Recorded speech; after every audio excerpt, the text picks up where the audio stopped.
What's up, YouTubers? So Caleb actually finished the EGR valve on the Transit Express in 2019 with the P400 code. And what I wanted you to see is look how much carbon is built up at 60,000 miles. So this car is going to require, in my opinion, better gasoline, cleaner gasoline, and more attention paid to its maintenance for fuel injections and GDIs. So 60,000 miles, this poor little EGR valve, that's all it could hold up to the carbon.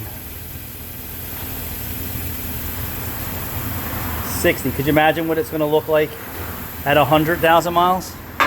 Especially with cheap oil and cheap gas and lack of maintenance. It's going to be jacked up, right? Yeah. And then here's the problem with that. We can't get all the crusties out. So those crusties will loosen up too at some services. And sometimes, not always, but it's my experience, ruin the job that we just did too. So crusties are no good. Carbon, sticky, gooey crusties. 60,000 miles. And this isn't a cheap job. Digital EGR valve, not a cheap job. Digital EGR valve on a new Mitsubishi Outlander is like $600 just for the part from the dealer. How about that?